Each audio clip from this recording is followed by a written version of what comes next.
Praise the lord. దేవుని పరిశుద్ధ నామానికి మహిమ కలుగునుగాక. చక్కటి అవకాశాన్ని దయచేసిన దేవాతి దేవుడికి ప్రత్యేకమైనటువంటి వందనాలు తెలియజేస్తూ ఉంటున్నాను. ఈ సమయంలో పరిశుద్ధ గ్రంథంలో నుండి ఒక లేఖనాన్ని మనం చూసుకుందాం.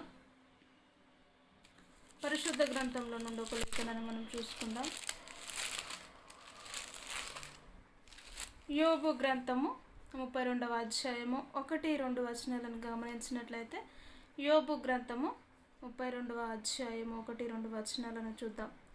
యోబు తన దృష్టి యందు తాను నీతిమంతుడై ఉన్నాడని ఆ ముగ్గురు మనుషులు తెలుసుకొని అతనికి ప్రత్యుత్తరము చెప్పుట చాలించిరి. యోబు గారి జీవితాన్ని మనం గమనించినట్లయితే యోబు గారు దేవుని ఎదుట ఎంత నీతిగా యథార్థముగా జీవించాడో, ప్రతి సమస్యలోనూ కూడా, ప్రతి ఇరుకులో ఇబ్బందులో తన శరీరం అంతయు నాశనమైన పరిస్థితిలో కూడా యోబు గారు తన నోటి మాట చేత కూడా దేవుని దూషించినట్టుగా ఎక్కడ కూడా మనకు పరిశుద్ధ గ్రంథంలో కనపడదు. కాబట్టి దేవుని వాక్యము ఏమని తెలియజేస్తుంది అని మనం చూసినట్లయితే యోబు గారు నీతిమంతుడు అని ఇక్కడ తెలియచేస్తూ ఉంటుందన్నమాట.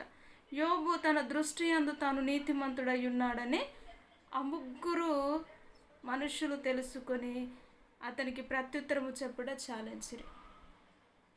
యోబు ఎంతో గొప్పవాడో, ఎంత నీతిమంతుడో యోబుతో ఉన్నవారు కూడా తెలుసుకున్నట్లుగా మనము చూస్తూ ఉంటాం. నిజముగా దేవుని సన్నిధిలో, దేవుని ఎదుట మనము నీతిగా యథార్థముగా ఎలా జీవిస్తున్నామో అన్నది ఎదుటివారు సాక్ష్యము చెప్పే విధముగా ఉండాలి కదా. ఆ ముగ్గురు మనుషులు అనుకున్నారంట, యోబు స్నేహితులు అనుకుంటున్నారు, ఇదిగో దేవుని సన్నిధిలో యోబు నీతిమంతుడు కాబట్టి అతనికి మనం ఏమి చెప్పవలసిన పని లేదు అని గ్రహించారు. అంతకన్నా ముందు మనం చూసినట్లయితే ఎక్కడ ఆయన నీతిమంతుడిగా కనపరుచుకున్నాడు, ఫస్ట్ ఎక్కడ కనపరుచుకుంటే యోబు గారిని తన స్నేహితులు నీతిమంతుడిగా ఎంచారు. మొదటిగా దేవుని యందు తన నీతిని కనపరుచుకున్నాడు యోబు గారు. ఇక్కడ మనం చూస్తాం, యోబు తన దృష్టి యందు తాను నీతిమంతుడై ఉన్నాడని ఆ ముగ్గురు తన దృష్టి అంటే యోబు తనను తాను పరీక్షించుకున్నప్పుడు కూడా, తనను తాను పరిశీలన చేసుకున్నప్పటికీ కూడా ఆయన దేవుని ఎదుట నీతిమంతుడుగా కనపడ్డాడంట. ఈ రోజుల్లో మనం గమనిస్తాం, అనేకమైనటువంటి వారు పసిగట్టలేరు. వారి నీతి వారు ఏ విధముగా జీవిస్తున్నారో వారికి తెలియదు. కానీ ఎదుటి వారిని వేలెత్తి చూపించడమైనను, ఎదుటి వారిని కించపరచడమైనను, బాధ పెట్టడమైనను చేస్తున్న వారిని మనము చాలా చూస్తూ ఉంటున్నాం. కాబట్టి అంతకన్నా ముందు మనం ఒకరిని వేలెత్తి చూపించే ముందు, ఒకరిని అనే ముందు ఆ మిగతా 4 వేలు కూడా మన వైపు చూపిస్తున్నవన్న విషయంలో మనము గమనించాలి.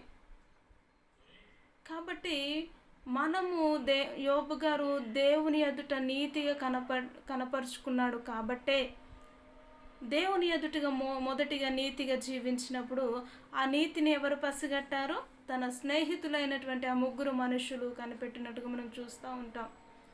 కాబట్టి నేటి రోజుల్లో, నేటి క్రైస్తవ్యములోనైనను, నేటి సమాజంలోనైనను మనము గమనించినట్లయితే మొదటిగా మన నీతిని ఎక్కడ కనపరుచుకోవాలి?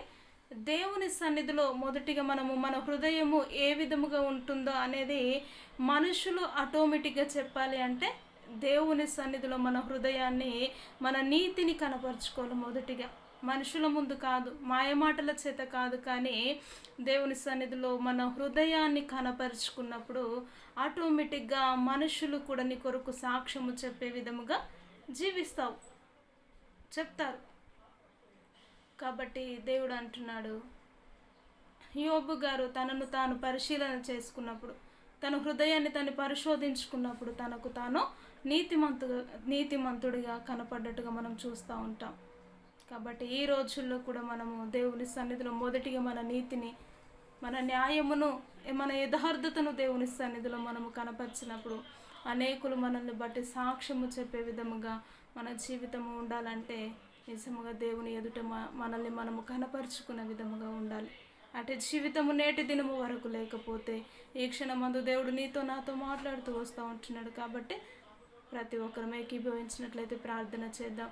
సకల ఆశీర్వాదములకు కారణభూతుడ నిజముగా యోబు గారు తనను తాను పరిశీలన చేసుకున్నప్పుడు ప్రభు నీతిమంతుడుగా కనపరుచుకున్నాడయ్యా.